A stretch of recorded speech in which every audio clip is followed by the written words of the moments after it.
In the year 2106, the next ice age had begun. Over the next few decades, ice from the North Pole spread southward around the globe, engulfing whole continents, including North America, Europe, and Asia. As snow and storms swept down from the north, living space and resources were swallowed by the encroaching ice. A frantic battle for survival began across the globe, as the 10 billion inhabitants of Earth soon came to the realization that the remaining land would only support around 3 billion. Old alliances crumbled, and new ones would arise. In the early years of the Ice Age in Europe, the European Union dissolved as various nations fell into a massive civil war. After years of fighting, they realized that the only way for them to survive was to work together. This led to the formation of a new European Union, being one of 6 major coalitions that had been formed among the remaining nations of Earth. The Pan-Asian Coalition was another major power that had emerged during this time. This coalition was known to be comprised of Russia and several Asian nations. When it came to the coalition's military, Russia and Japan were the most influential, with many new weapons and vehicles originating from both nations, such as the Type 32 Nekomata hover tank and the BTR-20 Yastreb air transport. The nations of Africa formed the Union of African States, having control over a large portion of the planet's remaining unfrozen land. No information exists on the other 3 factions, though the United States still existed in some form, as it had worked with the European Union in developing new weapons of war, particularly the Scar-11, which became the EU military's standard-issue assault rifle. By 2138, the world's 6 factions were heavily fortified, ready to battle over the world's remaining land and resources. Expecting an invasion by the PAC into the agriculture-rich plains of northern Africa, the European Federation concentrated its resources along the Mediterranean, ready to assist the Union of African States. A foray by 2 PAC battalions into Egypt seemed to confirm their suspicions, but the attacks were merely decoys, meant to distract the world from the PAC's primary objective: to destroy the military might of the EU's premier units still located in Europe. The Cold War began in October 2139, with coordinated PAC divisions from the Persian Gulf to the Baltic Sea. In November, 3 battalions led by General Arkady Petrov entered Minsk, as part of Operation Canute. Being one of the key EU command centers in Northern Europe, the EU's Kriegpanzer's 2nd Regiment was responsible for the city's defense. They fiercely defended it for over 4 months until the PAC's elite Central Command Group broke through their southern flank, forcing them to withdraw. More importantly, the Battle of Minsk featured the first frontline use of the militarized Titan, forever changing the nature of modern warfare. Because of the Titan's unmatched effectiveness as both a flying transport and assault carrier, its destruction became a crucial component of military strategy. At Minsk alone, 6 full-scale Titans were destroyed within the first week of combat. This was largely done thanks to the Block 3 anti-Titan missiles, which were launched from silos that were placed around key points on the battlefield. These missiles could destroy a Titan's shield, leaving it vulnerable to infantry assaults that, if successful, could destroy the Titan from within by taking out its reactor core. Those on board the Titan had a few seconds to escape before it exploded in a bright flash of light.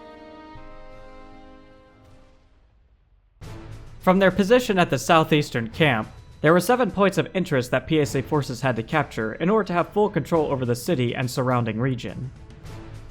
The first was the front line, which was a series of trenches, bunkers, tank traps, and weapon emplacements. Some EU vehicles were also stationed here, including a couple of M15 Bandits, an AMV-2 Groundhog, and L5 Reisig Battle Walker. Additionally, the front line was the site of an anti-Titan missile. Past the front line were 2 more points. The first being the hill, which had additional trenches and bunkers overlooking the land below. Holding this point was important for the EU, as it was the site of an anti-Titan missile. This point also prevented the PAC from assaulting their compound to the west, or sending raiding parties utilizing fast attack vehicles northward to the EU headquarters. Southwest of the hill was the South Outpost. The outpost had a defensive line of 3 bunkers and a lengthy trench stretching north to south, further supported by A8 Tiger tanks and other light vehicles. An anti-Titan missile was deployed at this location. The fourth control point was called the Monument Compound, so named due to the statue in the middle of an office district, partially surrounded by 8 large buildings. This compound acted as a small staging ground for EU forces, containing supplies and other materials, as well as being the site of another anti-Titan missile. Just north of the Monument Compound was the roadblock. The roadblock was a formidable defensive position with tank traps to halt or slow advancing vehicles. Bunkers and other barriers provided cover for EU troops to engage PAC forces from. A couple of railgun emplacements and an AA turret were located at the point to destroy armor and gunships. Atop the plateau were the last 2 points. The ghost town contained the ruins of a small town that had undergone orbital bombardment by the PAC during the opening days of the battle, the survivors having abandoned the town after its destruction. The EU maintained a small garrison within the ruins of the town to protect the anti-Titan missile located there. The headquarters was the EU's most vital point, being the primary staging ground for the Kriegpanzer's 2nd Regiment, as well as the location of important equipment utilized by the regiment's commander to provide support to his forces. Some of the heaviest fighting occurred at the front line, as PAC forces charged head-on into the EU defenses. The PAC were able to overrun the position, breaking through the EU's southern flank and forcing the surviving troops to fall back to their second line of defenses. The PAC split their forces to assault both the hill and south outpost positions simultaneously. EU forces at the south outpost were able to halt the frontal assault on their position. The PAC shifted some of their forces to assaulting the hill, eventually capturing it. They were then able to attack the outpost from the north, flanking the EU defenders. This pincer movement allowed the PAC to overrun the south outpost, causing the defenders to fall back to the Monument Compound. The PAC were able to assault and capture the Monument Compound without too much resistance, as the EU forces decided to fall further back and make a final stand atop the plateau to the north. The narrow roads ascending the plateau acted as choke points, slowing down armored vehicles, making them highly vulnerable to attacks by the EU forces on the high ground. The defenders were able to hold off the PAC at the roadblock. However, a couple of coalition squads, utilizing Ocelot fast attack vehicles from the captured hill, sped up the road to the ghost town east of the roadblock. Though the EU maintained a small garrison within the town ruins, they were still surprised by the sudden attack of the PAC raiding party. The garrison requested reinforcements to help defend the town, and some troops from the roadblock were shifted over. This distraction allowed the primary PAC attack force to make a renewed assault on the roadblock, pushing through the EU defenders and taking control of the location. The way was now open for them to attack the EU's headquarters north of the roadblock. The PAC split their forces, sending one division to assault the headquarters and another to the ghost town. The EU were able to hold their position at the headquarters, but the garrison at the town quickly failed to the PAC. Realizing that the end was inevitable, the EU commander ordered the 2nd Regiment to withdraw from the battlefield, allowing the PAC to capture the EU headquarters, bringing the Battle of Minsk to an end.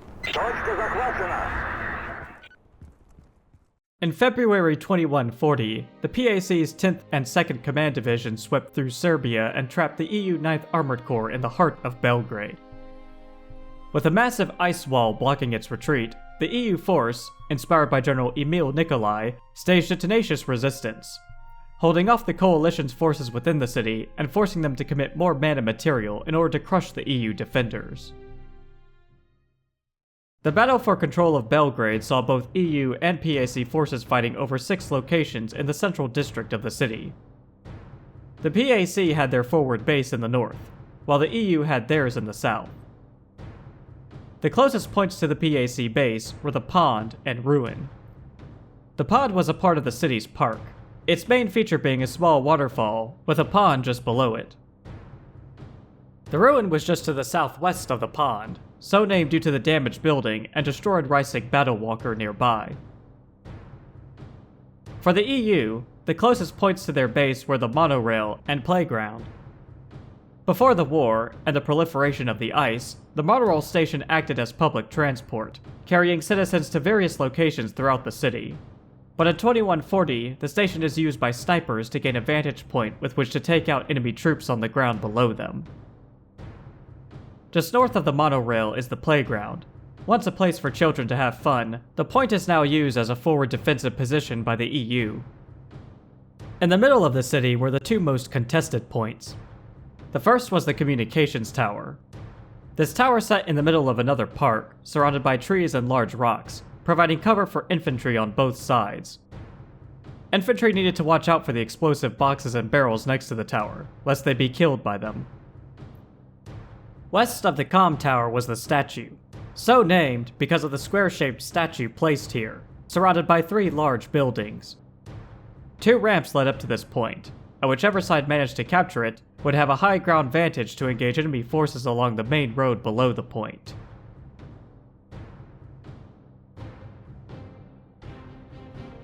During the battle, heavy urban combat ensued throughout the entire city. While much of the fighting centered around the statue and comm tower, squads from both sides would flank around these points, assaulting the other locations.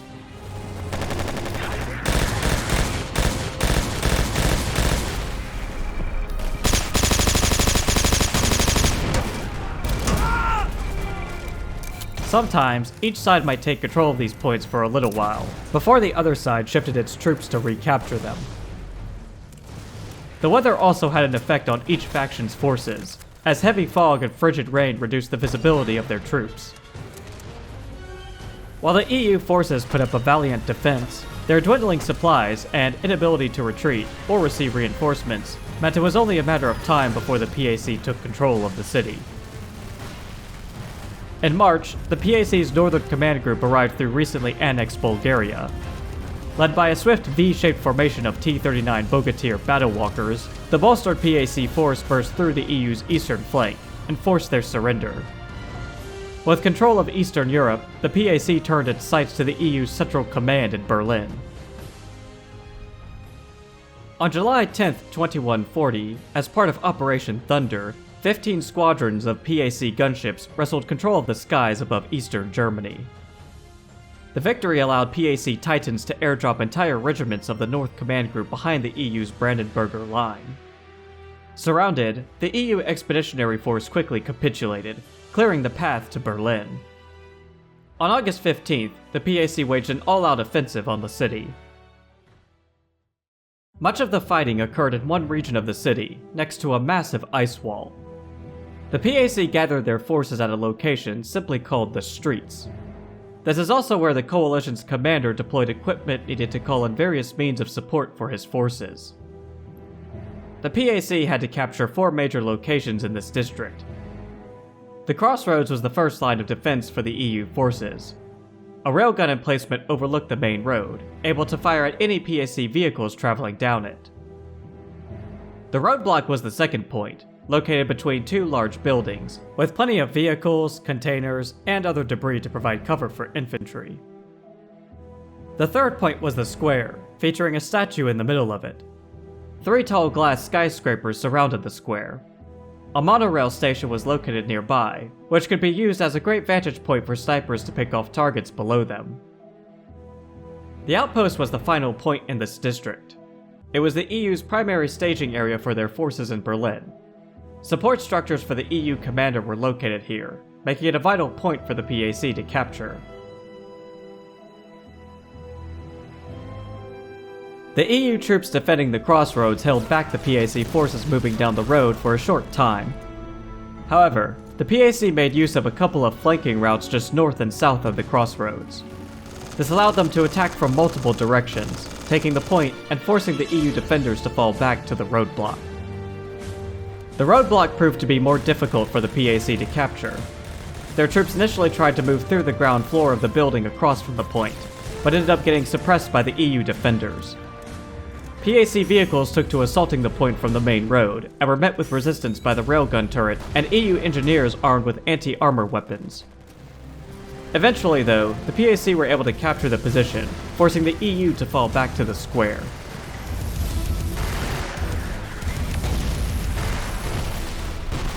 Like with the previous points, the Union defenders were able to hold off the PAC for a time, having their infantry engage the enemies from the surrounding structures, and using a couple of railgun turrets to destroy any armored vehicles.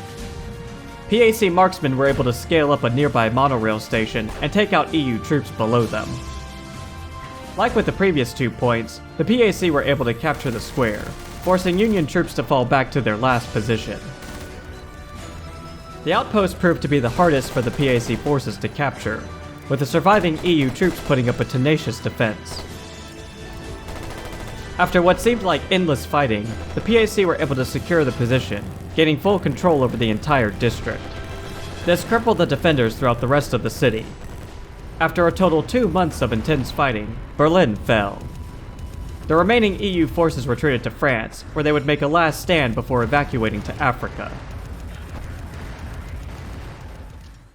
By the end of 2140, the coalition occupied much of Europe, but had yet to gain control of the Mediterranean. Northern France represented a key strategic passage, but it was a narrow one, given the wall of ice that had advanced all the way to the 49th parallel. The PAC sped into Lorraine to find a small but resilient EU company holding a section of the Maginot Wall in Verdun. The 2 opposing forces fought for control of 6 major points on the battlefield. The EU's headquarters was established at a mansion atop a hill, west of the battlefield. The PAC set up a military camp east of the battlefield, also on top of a hill. Both factions' bases had a farm close by. The EU had the western farm, which had a helipad and was a prime location to set up an anti-Titan missile silo. The PAC had the eastern farm, which also had a helipad and was the site of another missile silo. Both sides expected the other to bring Titans over the battlefield, and both would need these silos to bring them down. 2 additional farms were located out on the battlefield. The Valley Farm was on the west side of the Maginot Wall, making it easily accessible to the EU forces, who first had to cross a narrow river to reach the point. Alternatively, east of the Maginot Wall was the Hillside Farm, which was northwest of the Eastern Farm and more easily accessible by the PAC. South of the Valley Farm was a guard gate, one of 2 along the Maginot Wall. If the EU held control of this point, they could prevent the PAC from flanking past the wall in the south. If the PAC held the point, though, they could move their tanks and battle walkers through the gate and the large hole next to it, assaulting EU positions on the west side of the wall. This point also acted as another location for an anti-Titan missile silo. Far to the north along the wall, close to the ice shelf, was a small village. Most of the buildings were damaged or destroyed, with the exception of the large church in the middle of it, for which the location is named after. If the EU could take and hold this point, along with the Valley Farm and guard tower, they could effectively keep the PAC forces on the east side of the wall. Of course, if the PAC could take the point, they'd use it to attack the EU forces on their west side from the north. It was also the location of another missile silo, with which to use against Titans. One more missile silo was placed on the battlefield, next to a small house in the middle, close to the wall. This made the location a highly contested point for each side to utilize against the other's Titans. The Battle of Verdun was intense, especially with the deployment of Titans on both sides. Despite being significantly outnumbered, the EU forces were able to severely deplete the invading PAC divisions. This effort was due in large part to the EU's ability to infiltrate and destroy PAC Titans before they could distribute troops and supplies to the front lines. Soon, though, the PAC matched these efforts, inflicting similar damage to their EU Titan counterparts. The EU's A8 Tiger main battle tank more than held its own against the newer Type 32 Nekomata hover tank, allowing them to hold the position for almost a month.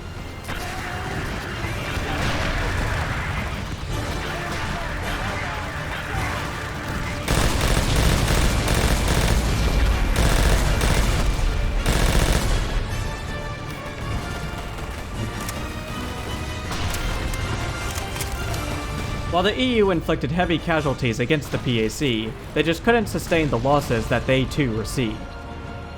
In the end, EU forces ultimately withdrew from the field, ceding Verdun to the coalition.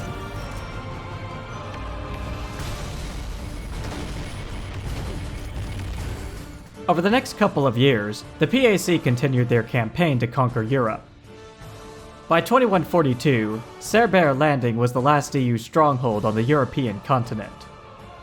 The port served as the chief defensive hub for the European Union's northern Mediterranean operations. PAC General Yuri Vladimirovich was tasked with seizing the harbor. He ordered commando units, equipped with the new IT-33 active camouflage, to infiltrate the city. Once inside, they sabotaged the defenses, allowing the general to land his forces in the main harbor. There, they faced the Hell Brigade, the EU's premier infantry unit, assigned to defend the city. The ensuing violence would establish Cerbere Landing as the most fierce and costly battle of the Cold War. There were 6 points that the PAC needed to secure in order to have full control over the town of Cerbere. The first one was the harbor, which, as mentioned, the coalition was able to secure thanks to their infiltration team. Ships brought in a full regiment and a couple of vehicles, including a T-39 Bogatyr battle walker. Assaulting the town would prove to be difficult, as the PAC forces had to literally fight an uphill battle. The first position they took were the office ruins, which were left largely undefended by the EU troops. This was due to the Hell Brigade taking up defensive positions further up the hill by the church and South Town Center. The South Town Center was located further up the hill, north of the office ruins. The narrow streets of the town made it difficult for vehicles to navigate through, so much of the fighting at this location would be conducted by infantry in close quarters. To the east of the town center was the church. Nearby this position was a railgun emplacement, overlooking the road leading up the hill. The church had a small courtyard in front of the entrance, surrounded by a low brick wall. Behind the church were holes in the wall which would be exploited by the PAC during the battle. North of both the church and South Town Center was the roadblock area. This position was really just an extension of the entire town, but it was great for establishing a makeshift defense should the PAC manage to push past the previous 2 points. Erected barriers and a destroyed Reisig battle walker prevented any vehicles from rushing past the point along the main roads to the EU base. The command center was the last point that would need to be secured in order for the PAC to have full control over Cerbere. The command center's primary feature was a large concrete structure at the top of the hill overlooking the town below. Infantry barracks, a couple garages, railgun emplacements, and support equipment for the EU commander were located here. Shortly after securing the office ruins, the PAC assaulted both the South Town Center and church at the same time, with their battle walker leading the charge up the main road. The Hell Brigade held off the PAC forces for a time. However, the PAC took alternative routes up the hill, infiltrating the church from the east along a dirt road. They were able to drive the EU troops off the position, causing them to fall back to the town center. The battle walker attempted to move past this point towards the EU's command center, but it was halted at the roadblock set up by the defenders. The EU commander called in an orbital EMP strike which shut the walker down. This gave EU engineers room to maneuver behind the walker and destroy it. While the PAC lost their battle walker, its blitz toward the command center prevented EU troops from reinforcing the South Town Center, allowing the PAC infantry to capture it. The fight for the roadblock was a bloody one, with the PAC unable to capture it and the EU unable to push the attackers back. The Hell Brigade attempted to send squads around the main PAC force in order to reclaim some of their lost positions and cut the PAC off from receiving reinforcements from the harbor. These attempts failed though, with the PAC also attempting to flank the EU forces at the roadblock by sending squads around the point to capture the EU's command center. These diversionary attacks paid off for the PAC, forcing the EU to pull troops from the roadblock to defend the command center, allowing the main PAC attack force to make a renewed surge against the roadblock, overrunning the defenders. The Hell Brigade made their last stand at the command center. The giant concrete structure was able to withstand a great deal of damage, including bombardment from an orbital strike. Bringing the structure down wasn't an option for the PAC. It had to be captured, and the Hell Brigade would fight to the last man. After hours of fierce fighting, PAC forces finally captured the position, bringing the battle to an end. With the fall of Cerbere, the Pan-Asian coalition completed its takeover of mainland Europe. The PAC were not able to fully crush the EU army though, as much of their forces withdrew to North Africa. There, the EU established a line of defenses known as the Mediterranean Wall, which stretched from Morocco to Egypt. The Pan-Asian coalition began to draw up plans for a comprehensive, multi-pronged assault on the African continent, one that would put the European Union's Mediterranean wall to the test.